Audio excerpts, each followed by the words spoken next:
seeing a genocide continue while the ummah is enjoying large feasts. We have secularized our religion. The West doesn't have a problem with Islam at a personal level. The month of Ramadan is the month of change at an individual level and at an ummah level. A genocide continues with 2 billion Muslims doing nothing is something that every Muslim today will be questioned about. I felt ashamed eating and drinking while they're starving. They have work and they have families and they have houses, to pay, and they have rent to pay. No one's going to change the time you die, and no one can increase or decrease your risk.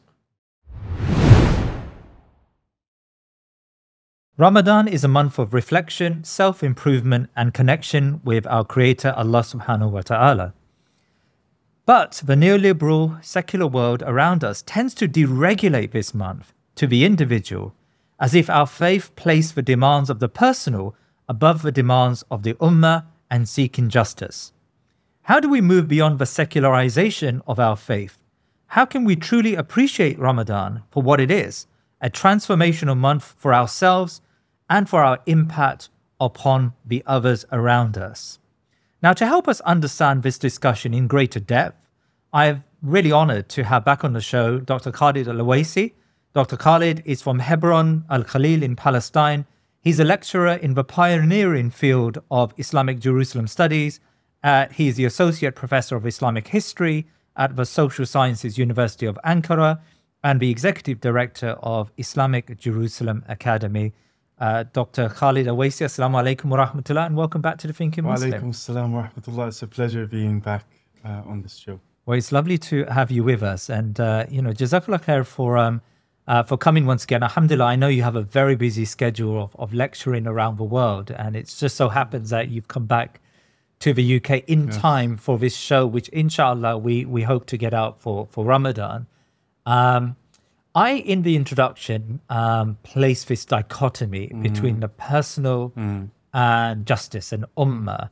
And I argue that there is a secularization of the faith. It really is building on something you said last time when we had a conversation about Jerusalem and the importance of Jerusalem. I suppose my first question is, how do you see that dichotomy? Like, which takes precedence, the personal or the ummah? Like, how do we, as Muslims, navigate these two obligations, if they are indeed obligations? Yes. I think I completely agree with you that we have secularized our religion, that it has become so ritual. Islam seems to be disconnected, and it's about the personal. And actually, this, over the last century, this has been one of the main problems that the Muslims are having. And this is part of what we might call identity crisis that the ummah has. And scholars have talked about this in various different dimensions of it. But what we see is that the West doesn't have a problem with Islam at a personal level. Right. It has a problem, and the enemies of Islam in general have a problem with Islam at the global level. And here this takes us into another discussion, which is, why are we on earth? Yeah. And it goes back to the starting point where Allah subhanahu wa ta'ala says to Adam, before creating Adam alayhi salam, he says to the angels, Inni ja'ilun fil ardi khalifa. I'm creating a vice regent on earth. And this concept of a khalifa on earth isn't just for Muslims, or it is to make this world a better place for everyone. And this is at a personal level and at the ummah level. You put these two ideas together, that you cannot detach them from one another. And we see this in the examples of all the prophets of Allah subhanahu wa ta'ala without exception, that they're all constantly working on the individual and the community at large, or the world, or at humanity, whether they accept their faith or they do not. The idea is being beneficial to all of humanity. And we have seen this throughout Muslim history, before Rasulullah sallallahu alaihi wasallam and after Rasulullah sallallahu alaihi wasallam. And you see it with Muslim scholars. that all the inventions, everything is about being beneficial to the world, and making this place a better place for everyone to live in, including animals. And Umar ibn Khattab, as the Khalif of the Muslims, he says, if a donkey would trip in a road that hasn't been paved well in Iraq, Allah will ask me about it. So it's about not just the Muslims, not just about humanity, it's about everything within this world. Yeah. But going back to the question that you started about the individual and the secularization, I think this is a very dangerous point where Muslims have become very individualistic, yeah, and have become what I call capitalist Muslims, yeah, yeah, or what you might call selfish Muslims.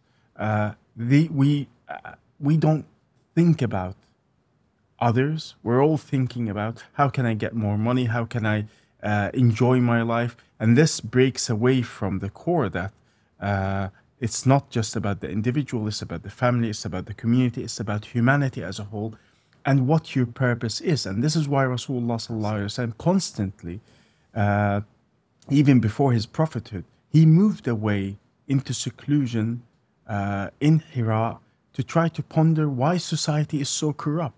Yeah. In order, what can I do? And then with the message of Islam, he changed the whole world in that sense. And he was not individualistic. Rasulullah sallallahu alaihi wasallam did not want this ummah to be brought up to be all I think about is myself. Yeah. And you mentioned the month of Ramadan. Rasulullah sallallahu alaihi wasallam, the month of Ramadan is the month of change at an individual level and at an ummah level. All the great battles of Islam happened. The first one, Badr, and the Fath of Mecca, numerous conquests or futuhat happened in the month of Ramadan because they were not thinking just about themselves and their personal atonement. They're thinking about the ummah and where it should be heading to. Assalamu alaikum wa rahmatullahi wa barakatuh. One of the things that we should try to inculcate in our life is a reciprocation of Allah's blessings, recognizing the sunan of Allah. And one of the great sunans of Allah, the patterns of Allah in creation that we see in the Quran and through Hadith, is for us to care for orphans. So just as Allah subhanahu wa ta'ala took care of the Prophet sallallahu alaihi wasallam, we should then extend that care to the orphans in the world today. And Baitulmaal is at the forefront of doing this. $64 a month, $768 a year, you can take care of an orphan in the Muslim world. Imagine how powerful that is. That orphan will come and bear witness for you in the hereafter that you provided food, shelter, water, care, and value in meaning in a world that has lost its meaning. I want to encourage you to support the work of Baitulmaal through this orphan sponsorship. $64 a month, $768 a year can really impact and change the world. I've come across people who are scholars who argue that Allah subhanahu wa ta'ala is not going to question me about Gaza or about Netanyahu or about Trump or about Biden, because these are things that are beyond my ability to control. But Allah was going to ask me about my fasting and my prayer and my zakah and my hajj. And so they argue that there are, in effect, there are some things we control, and that's our personal salvation, and there are some things we just can't control, the world around us. Is there a problem with having that mindset? I think the problem with that is it takes us back into that question. Then why Rasulullah sallallahu alaihi wasallam wanted to change society? Yeah. Then there is no point.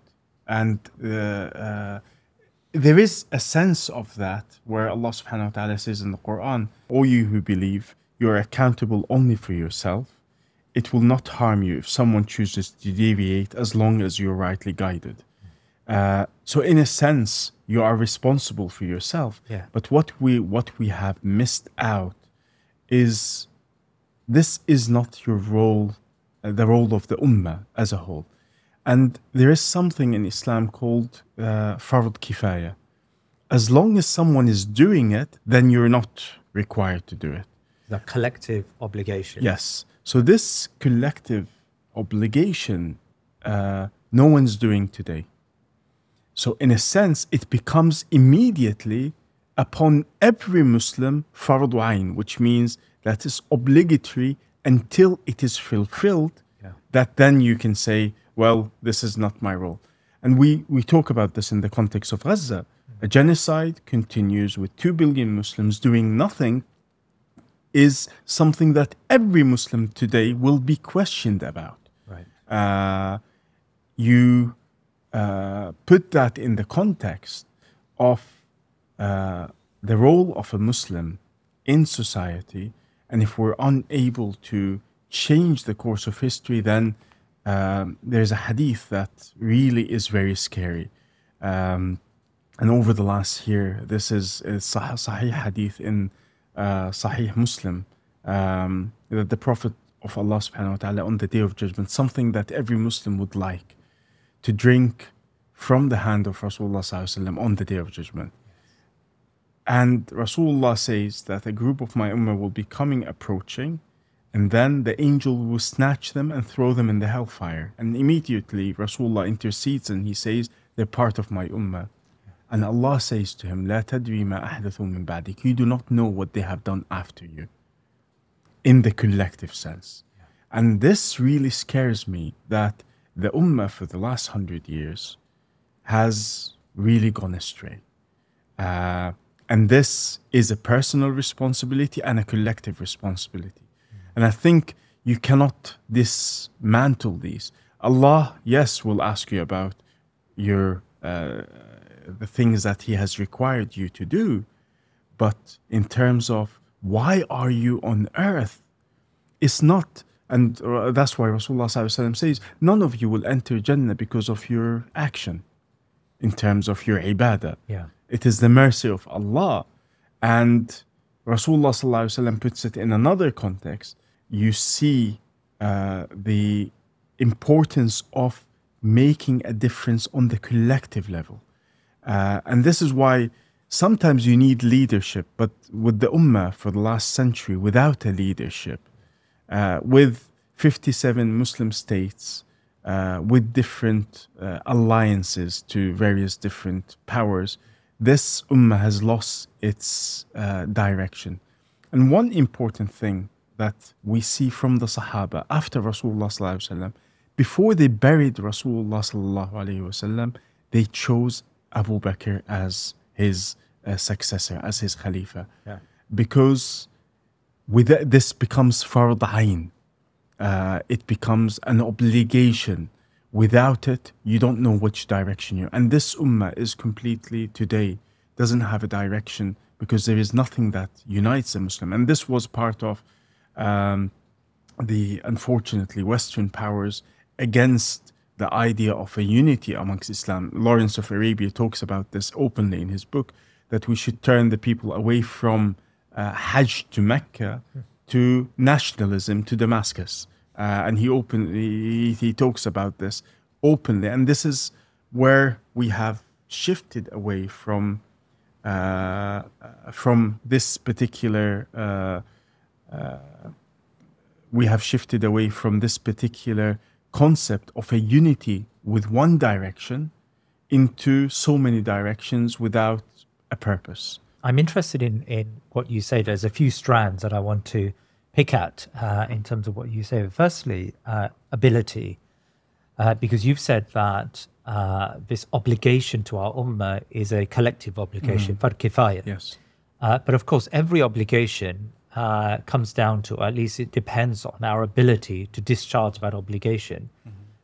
So my first question is, and it's linked to what you said there about leaders and the absence of leadership. Of course, the leaders of the Muslim countries would have a greater weight on this obligation because they're in a leadership position. Whereas, I don't know, a university student is going to, by definition, have less ability.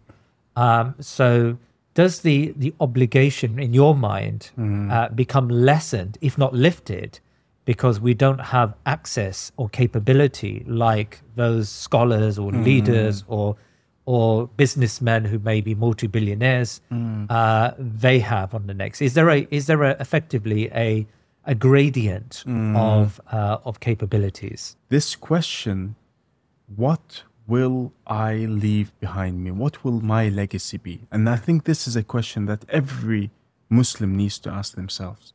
And we have seen this across history with someone leaving a water well or a fountain as something that the concept of a sadaqah jariyah, a continuous charity, even after your death, your amal, your action is not going to be discontinued.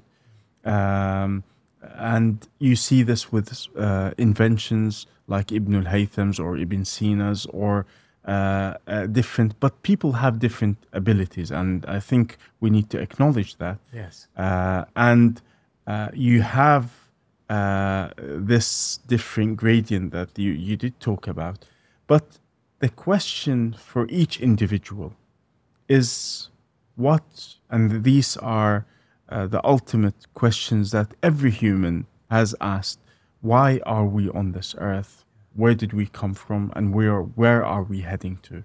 And I think this gives one, what do you want to be remembered by after you leave this dunya? Yeah. What amal will continue for yourself? And in that sense, yes, not everyone is a leader. Not everyone might take this position, but I think the ummah today needs to come together to choose a way forward through some form of leadership. How this happens is, I've discussed this with some scholars, that the problem, even theoretically, we're not talking about this. Today, the end of nation states. We're talking about the end of the idea of a nation state. We're talking about various different things that will bring people together. And I think if Islam does not provide an alternative, then we're going to go into a new form of jahiliyyah that will take for maybe another century before things change. Yeah. So I think it is both a collective and an individual responsibility for the ummah to come together, and each one within his own ability to do what he can in order that we move things forward. And how important is it for us in Ramadan? Because of course, and you know, a number of people would say that in Ramadan we want to charge our batteries. Yes. We want to develop our spiritual connection with Allah subhanahu wa ta'ala, and that keeps us rooted, right? Yes. But of course there is a genocide taking place, and there are problems around the world, and the ummah is in dire straits. Yes. So you know, is it acceptable for one to concentrate at least in 1 month on one at the exclusion of the other? I don't think that is acceptable Islamically or ethically. And I'll give you a few examples. We mentioned that the major futuhat or victories of Islam took place in the month of Ramadan. Yeah.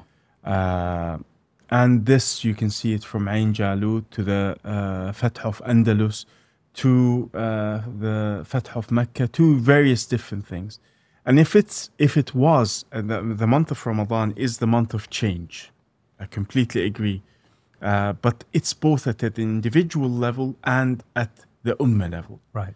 And I think we have, and I personally, in the month of Ramadan, you want forgiveness from Allah. You want that to recharge your battery. You want to feel iman, and you want to increase all of this.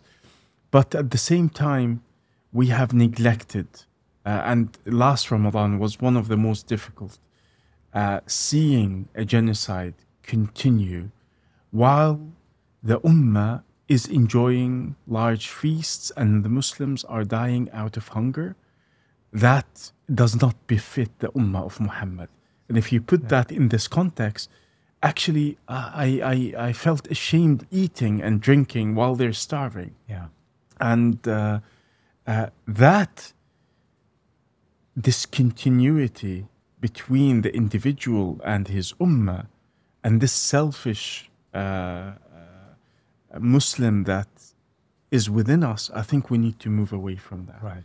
If Rasulullah sallallahu alaihi wasallam, and I give this example, if it was Rasulullah sallallahu alaihi wasallam stranded in Sha'b Abi Talib for the 3 years, and you're saying, well, I'll fast and drink and do this, while Rasulullah and the Muslims are dying out of hunger, do you think Allah is going to accept your fasting? And I'll give you an amazing example of Imam al-Harawi, who, when Al-Aqsa fell to the Crusaders, those who survived the genocide in Al-Aqsa escaped to Damascus. And the Imam al-Harawi was the Imam there, and he said, the Emir of Damascus is hopeless, let's go to Baghdad to the Khalifa. So they head there, and it was the month of Ramadan. And the Khalifa is busy with, iftar programs like we do, with lavish meals and this. So he asks to meet the Khalifa, and they say, well, in the month of Ramadan, he's too busy. He doesn't have time for you. Yeah. I have important things to discuss. Come after Ramadan. So he goes to the main mosques in Baghdad. He speaks to the ulama. They say, you give the khutbah of Jum'ah. And he says how indifferent the Muslims are at his time. This is 900 years ago. And he sees the Muslims living their life like nothing has happened. So he goes on the minbar in the month of Ramadan, and he breaks his fast in front of everyone. And that shocks everyone. What are you doing? You're fasiq, you this. And, Muslims are really good at calling names. And he says, what I've done is nothing next to what you're doing. While Al-Aqsa is under occupation, there is no more, the wording are incredible, it's more of a religious duty than fasting and praying in the month of Ramadan to liberate Al-Aqsa. And that gives a big shake to the people. The police had arrived, the shurta, and they take him, and then they take him to the Khalif, and the Khalif then listens to him, and he says, well, I don't have sufficient army to go with you. But you can see how Imam al-Harawi shook the Muslims, and I think we need that shake. He used fasting, which is the personal, and he uses another analogy.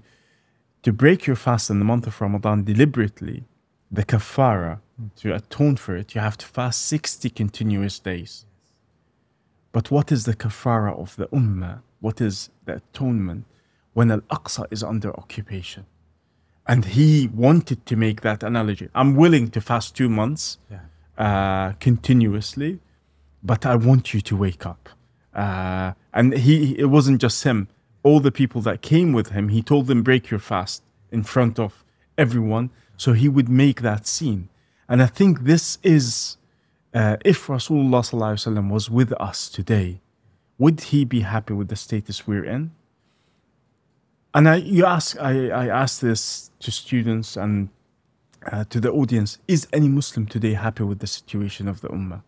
You will not get anyone saying they're happy with it. So going back to the sunnah of Allah, if you don't change it, Allah's not going to change it for you. The job of us is to collectively come together and be able to be an instrument of change to end this situation that we're in. I remember the Khalid Al Awaisi's example. I remember reading this, and I think the Khalifa in Baghdad, he began to cry.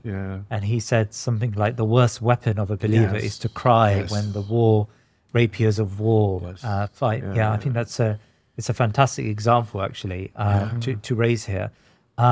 So then how important is courage? Because, of course, I come across so many Muslims who are, like you and I, who are very unhappy with what's happened in Gaza, and they feel a sense of unease towards that. But at the same time, they have work, and they have families, and they have houses, to pay, and they have rent to pay, and they have, So it's a very, the burdens of life. Capitalism Yes. makes you into a slave of Yes. a system which most people are living paycheck to paycheck. Yes. And so there is a fear that if we speak out, we're going to jeopardize our standing and our lives and our careers and our positions and whatever we've. So how important is courage? Like, give us some understanding of where courage comes into Yes. this whole conversation. Yeah. Rasulullah sallallahu alaihi wasallam on this, he Yeah. constantly encourages that a Muslim is never silent. And I completely agree with you. We have become a slave to the system. Yeah. And many people have paid heavy prices since the 7th of October, speaking against what is happening and the genocide that is taking place. And I have seen many examples of people who have been forced out of their jobs and so on. But, and I gave this example numerous times, and the hadith of Rasulullah sallallahu alaihi wasallam, that the problem that the ummah is currently in is because of wahan. And this heart disease, wahan, is the love of dunya and fear of death. And you put this on the scale, no one's going to change the time you die, and no one can increase or decrease your rizq. Right. If you have full submission to Allah, taslim, then you know nothing will ever change what Allah has decreed for you. And this is what gave courage to the Sahaba. You see the Sahaba on the battlefield, they are in the battlefield and in their lives, they're taking risks that are, you might say, is this a calculated risk or is it sometimes Khalid ibn al-Walid was bordering between sometimes bravery and insanity to a sense where he has nothing to fear. And this is part of Islam's sense of taslim, surrendering your will to Allah subhanahu wa ta'ala. And you see this in the people of Gaza. They say, if Allah has written us to become shaheed, we're waiting for our turn. And this full taslim, we believe in it theoretically, but we do not live it. So the concept of rizq, no one will change your rizq, and no one will change. Before you were even born, Allah has already decreed the time you will die. So Risk why is your sustenance? Yes, the sustenance. Yeah. So in a sense, without this sustenance and the time of your death, no one will ever change them. Yeah.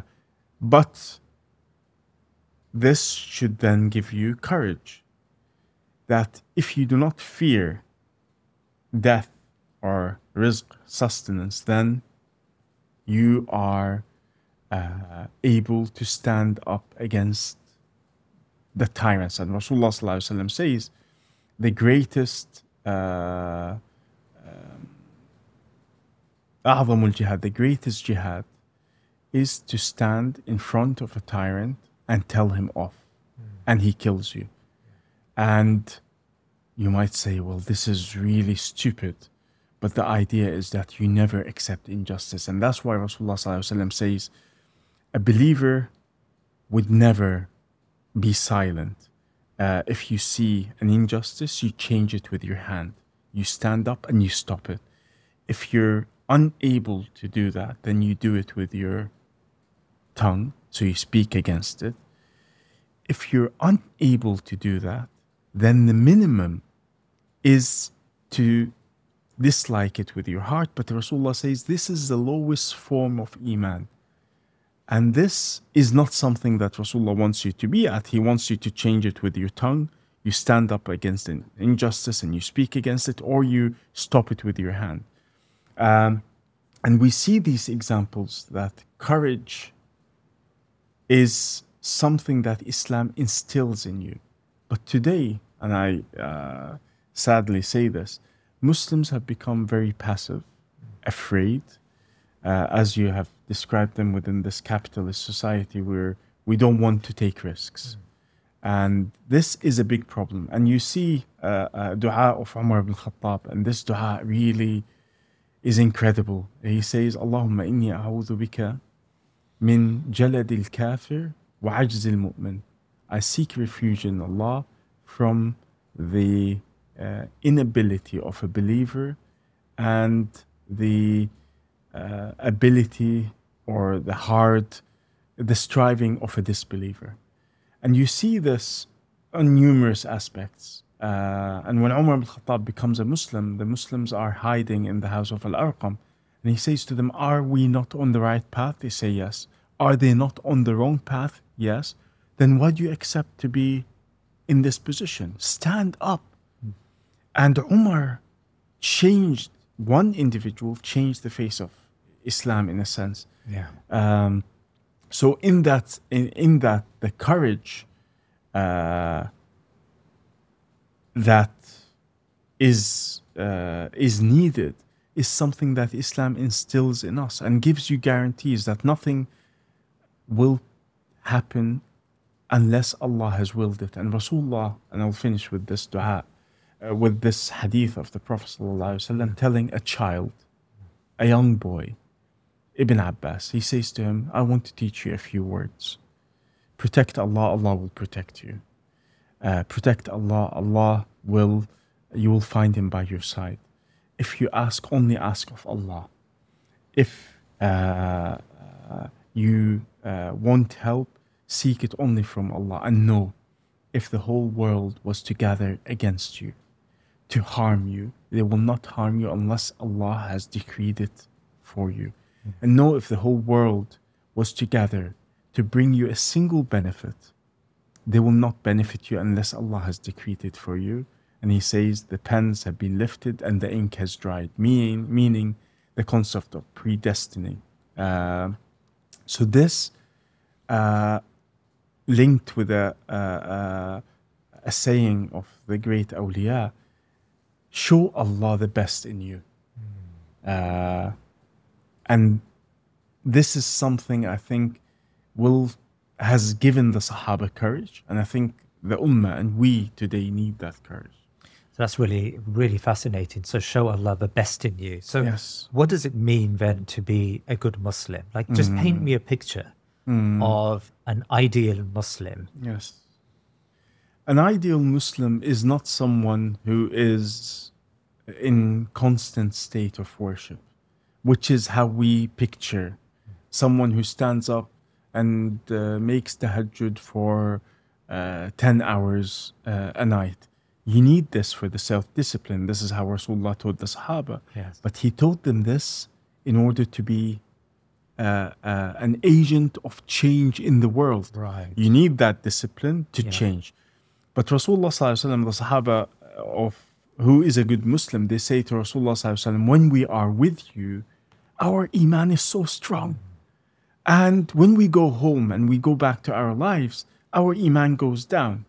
And Rasulullah, the answer is incredible. He says, if your iman is constantly at this high level, then Allah will bring down the angels from the skies and they will shake your hands, meaning that you become an angel. Yeah. And Islam is not about that. Exactly the opposite. And Allah gives us the example of Adam alayhi salam.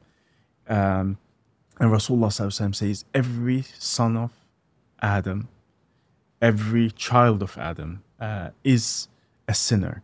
And the best of the sinners are those who repent. So this constant level, the perfect Muslim is the one that makes mistakes, learns from the mistakes and improves. That is how Rasulullah ﷺ, and the Quran teaches us the Sahaba. We romanticize how the Sahaba were. When you look at the Sahaba, they were human beings that made mistakes. And these mistakes are mistakes that they learned from. We think the Sahaba were the ideal generation. They are. That they were sinless. They were not. They were the ideal generation brought up by the best man, but amongst them, those who sinned. And they were brought to Rasulullah sallallahu alaihi wasallam. And a man constantly came drunk. He would be brought, a Sahabi, constantly drunk in front of Rasulullah sallallahu alaihi wasallam. And one of the Sahaba cursed him. Rasulullah got so angry. And he says, this man loves Allah and His Messenger. So sometimes we think of Islam in the sense of utopia. But that doesn't exist. And the perfect Muslim is the one that the concept of trial and error. You find how you can attain the best level of your Islam through constant change. So sometimes you think of yourself, it is Ibaadah. Yes, you need that discipline, but at the same time, it's about changing the world that you're in. And the Sahaba that Rasulullah raised in Mecca, they changed the world. Within a few years after the death of Rasulullah, they had conquered Bilad al-Sham, Baitulmaal, North Africa, into Europe, into Andalus, into China in the east, into Africa, into Anatolia. And this was within, because Rasulullah had instilled in them in this, and they changed the whole world. They brought a new world order of justice and peace around the world. When the genocide in Gaza began, I vowed we would never let those responsible get away with this. Silence was complicity in a world that wants us to remain placid, a world that wants us to be concerned more about our immediate lives and interests. The system buys our souls in return for acquiescence with their empire-building project. We at the Thinking Muslim set about changing the narrative, and in the process, with Allah's barakah, we galvanize our communities to confront these political elites and send them a clear message. In elections on both sides of the Atlantic, we brought communities together and led the way in countering their pernicious agenda. Such is the power of this new media. Our mission is simple. We want to build an alternative Muslim media, one that is rooted in faith, thinking, and enlightened activism. And we need your help to expand this sacred undertaking. Our plan is to turn the Thinking Muslim into a multi-show, multi-country media project. Please help us by becoming a member. For as little as £10 a month, you will have access to bonus shows, behind-the-scenes content, and Q&A with me and my guests. But most importantly, your contributions will make this voluntary project go to the next level and give you a share, Insha'Allah ta'ala, in this reward. Now, I know the demands on our sadaqah are great. Please do consider becoming a member of the Thinking Muslim, or send us your one-off donations by going to thinkingmuslim.com/membership. Jazakallah khair, and may Allah subhanahu wa ta'ala accept from all of us. You said something really instructive there about how our tahajjud and our ibadat should be there to make us agents of change. Can you expand on that? Because, of course, often when we think about tahajjud, it is about the self. It's about ingratiating the self, or asking Allah subhanahu wa ta'ala to help us with our predicaments and help us with our, which, alhamdulillah, we of course have to. But you're linking the spiritual to becoming better agents for change. Like, explain that link to me. Allah subhanahu wa ta'ala tells Rasulullah sallallahu alayhi wa sallam, فَإِذَا فَرَغْتَ فَانْصَبْ. He connects that spiritual with the action. When Rasulullah sallallahu alayhi wa sallam, from the morning until the evening, constantly making da'wah to Islam. This is in the Meccan period. When you get home, stand up and ask Allah to give success to what you have done, and to improve it. So you cannot detach that. And the concept of salah in Islam is linked to the word sila, which means a connection between a human and his creator. And today, salah has become a ritual that is void of any soul in it. And Imam al-Ghazali talks about this in such a beautiful way, that our salah has become just forms of action without a soul. And he says, think of your salah. And I think in the month of Ramadan, we need to really reflect on this and try to improve our salah. He says, think about it as a gift. A gift or a qurban you are presenting to your Lord. And he gives the example of a horse. Imagine taking a dead horse to a king and presenting that as a gift to him. What would he do to you? And he says, our salah without khushu' is void of that. And the concept is you're asking Allah to give, so you're praying and you're asking Allah to give success to the actions that you have done in your life, or to guide you into a particular direction that you are able to change things in the better into a better world. And this is how Rasulullah sallallahu alaihi wasallam, Allah commands him. So this is the tarbiyah Allah is giving to his messenger. When you finish your work, then stand up and ask assistance from Allah. So it's a cyclical process that you are constantly the spiritual with the action, and you're constantly in that circle. So you're constantly trying to improve your personal connection with Allah and your connection with the people and changing the world. And this is how we see Allah subhanahu wa ta'ala has taught Rasulullah to be, and how Rasulullah reflected this on the Sahaba. You have to constantly be in this constant change. And I think the month of Ramadan is a month of discipline.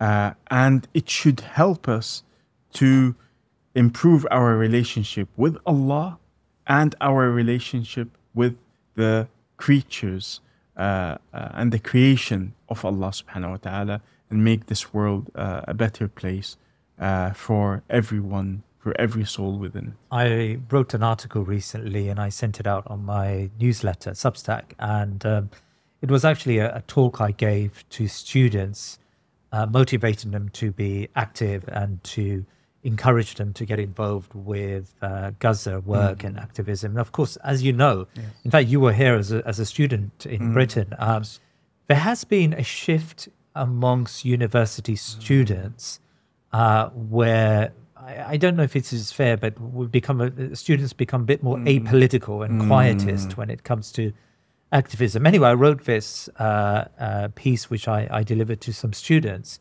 and someone got back to me who said that but there's hadith which state that, and I'll give you a quick summary. Soon the best property of a Muslim will be a flock of sheep he takes to the top of a mountain or in the valleys of rainfall, fleeing with his religion from his tribulations. And I suppose the point he was making, and it was a very sincere point, that sometimes the world around you can affect you and give you anxiety and take you away from your deen, and and so the only prize for a believer is to escape the society and to find a recourse, which is to be alone or to be separated from the worst of the world.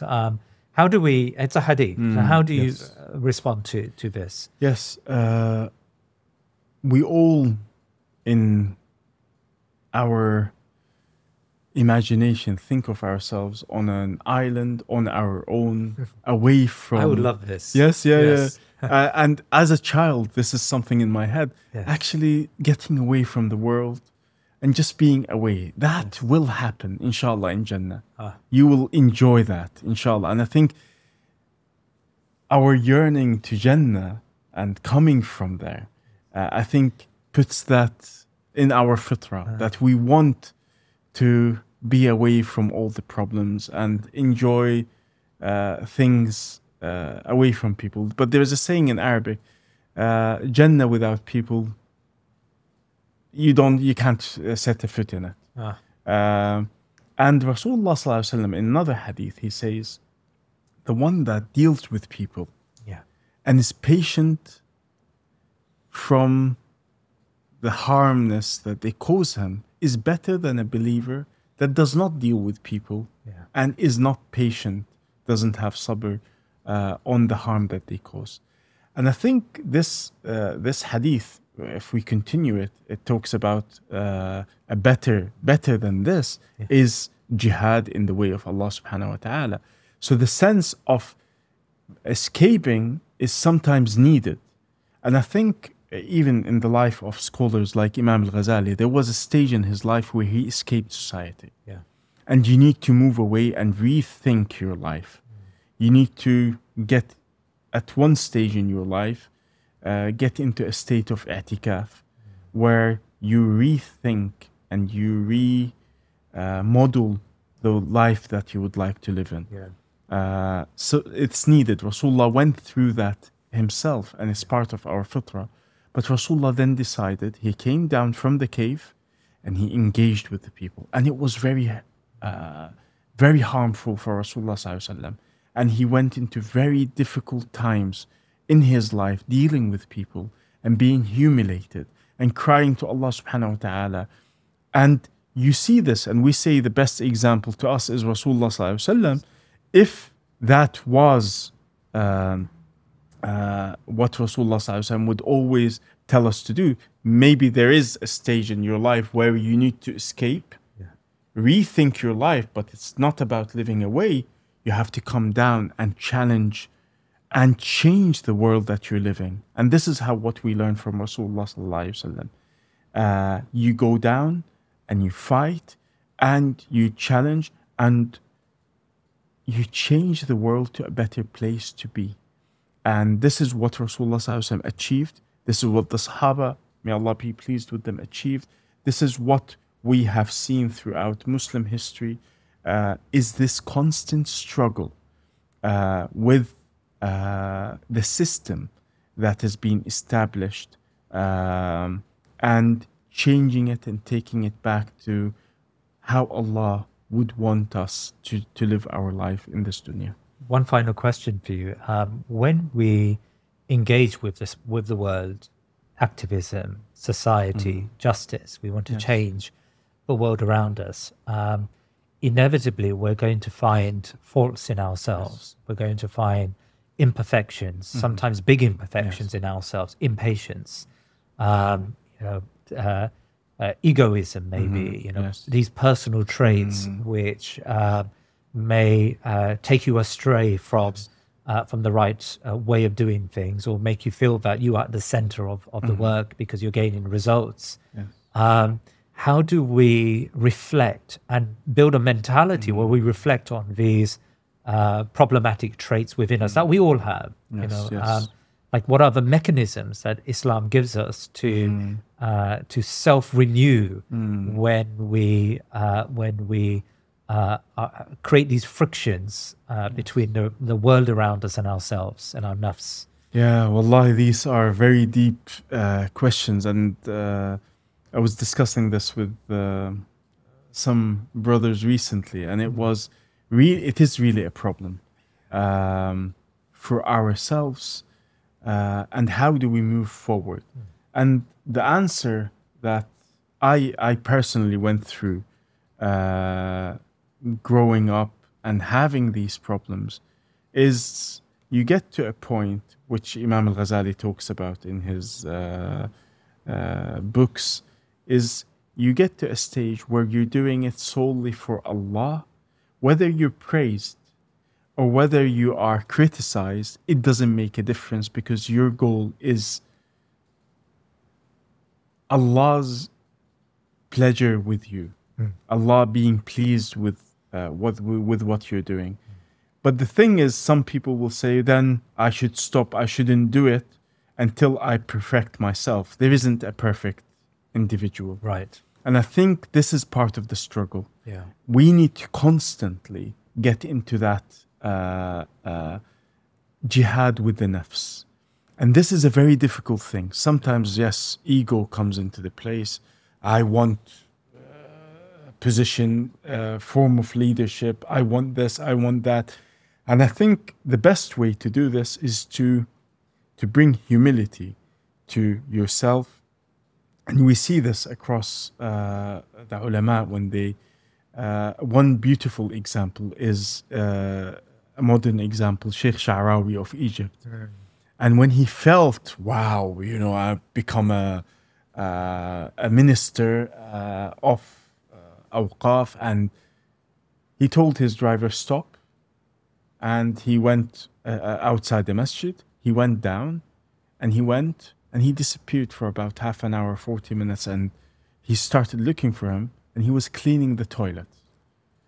The idea is, if your nafs, and Umar ibn Khattab was the best in this, if you think too highly of yourself, then humiliate yourself in ways that will bring you down to your real place. And know, connecting this with another point, sometimes we think Allah needs us, astaghfirullah. You know, sometimes we think I am the one that's doing this for Islam. And the best amazing example is Nuruddin Zinki. Nuruddin Zinki in the Battle of Harim in the month of Ramadan, he makes a dua, and this dua really shakes me. He cries to Allah subhanahu wa ta'ala and he says, Ya Allah, give victory to your deen and not to Mahmoud the dog. Who is Mahmoud the dog for you to give victory to him? And he brings it, you know, sometimes can you make dua like this? Yes. Nuruddin Mahmoud, who is one of the most amazing Muslim leaders in history. He was pious, and at the same time he was, in every sense, he was a great leader. And you see him humiliating himself in front of Allah. And this is something sometimes we need. We need to bring ourselves down and know that, as one of the scholars say, know that what you're made of. And Allah reminds us of this in Surah Al-Alaq, that you're created from a sperm. You're created, know your position. Sometimes this ego thing, you need to be able to do this. And the best time is the Ramadan. Ramadan gives you that balance. It makes you think, I can stay away from food and drink, this self-discipline, use that in your life, use that to improve the quality of the life that you are living fi sabilillah, in the way of Allah subhanahu wa ta'ala. So one final question to build on that. We do come across at the time of the Sahaba, there are individual Muslims. Yes. While the jihad is happening, yes, while the expansion is happening, while the Muslims are involved in society, but you will get, yes, some individual Muslims who do withdraw. Mm-hmm. At the time of Omar, I remember there was one man who became quite popular because he was able to, his dua was very special, and so he moved away. Yes. Completely from the society, yes, in order to live a life, in order to live a life of obscurity, because he did not want to be, and maybe we all want to be like that, right? Like, what is in a sense, these examples show that you may get these anomalies. Okay, fine, they're not society, they're not the majority. It's I suppose a problem with yearning for that level of obscurity. With him, he was afraid of the fitna that would happen with that. Okay. Rasulullah sallallahu alaihi wasallam told Umar, there will come this man from Yemen. If you see him, ask him to ask Allah for forgiveness for you, for Umar. Wow. So when people found out this, everyone wants to go to him and ask him, make dua that Allah forgives me. And he did not want to be in that limelight. And his relationship with Allah is not this. I will want, and this is the unnamed, what we call the unnamed soldiers. And you see this with a lot of the Sahaba. Is in one of the battles, a great warrior fighting, but he had his face covered. I don't want to be doing this for people. I want to be doing it for Allah. And I think this is the question that we need to ask ourselves. But on that point, Allah gives us a very important example in the Quran. In Surah At-Tawbah, the three people that did not participate with Rasulullah in Tabuk. And these were Sahaba of Rasulullah sallallahu alaihi wasallam. And their punishment was so grave that even their families boycotted them. And their wives left them based on them letting down Islam. What did they do? They didn't participate in the battle when Rasulullah said it was an obligation upon every Muslim. The munafiqeen are on another level. They weren't accounted for. But I think this is putting all our conversation together is when you are needed and you let Islam down, your punishment is going to be so grave. Yeah. And I think the example of the three Allah mentions in Surah At-Tawbah, وَعَلَى الثَّلَاثَةِ الَّذِينَ خُلِّفُوا, because they let Rasulullah down. And you ask yourself, if you have let Allah and His Messenger down, or you have done everything in your ability. So going back to how much we are doing, if you are able to revive the ummah and you've seen your ability to do something in a particular way, and you haven't done it, then as Imam Al-Izz ibn Abdul Salam says, you have committed treason to Allah and His Messenger. Wow. Okay. And his words are so heavy. He says, if a scholar enters a city where zina is prevalent, and he talks about something else, he talks about riba, another haram thing, then he has committed treason to Allah and His Messenger.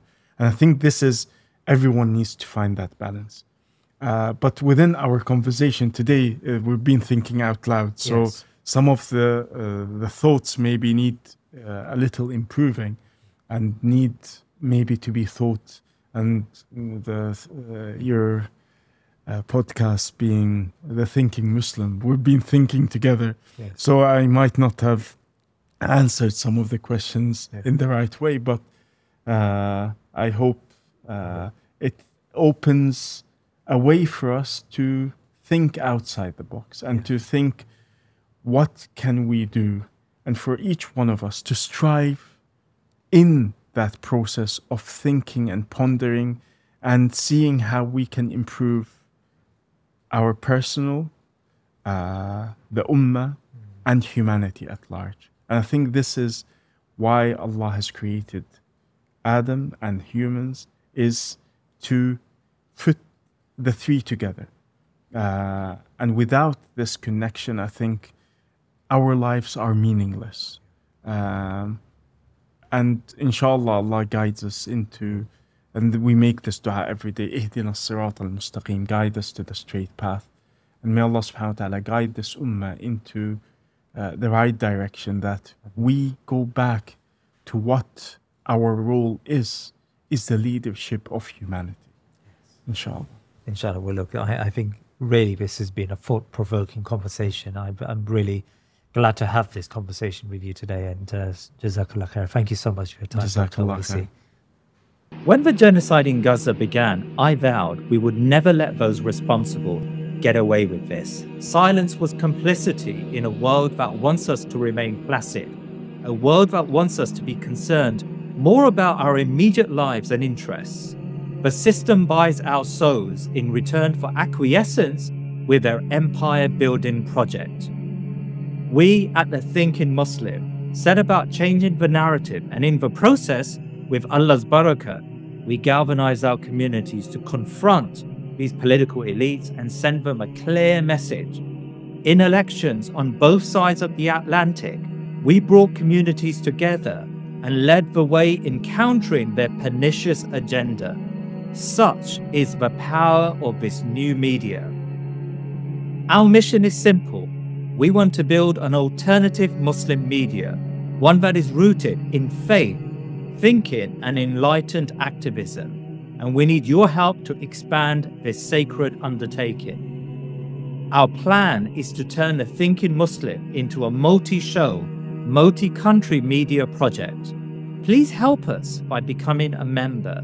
For as little as £10 a month, you will have access to bonus shows, behind-the-scenes content, and Q&A with me and my guests.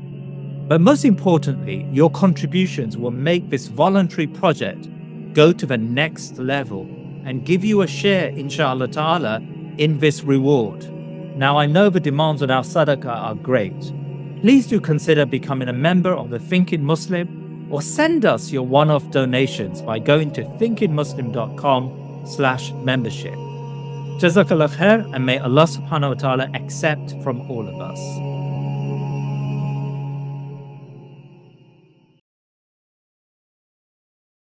Please remember to subscribe to our social media and YouTube channels, and head over to our website thinkingmuslim.com to sign up to my weekly newsletter.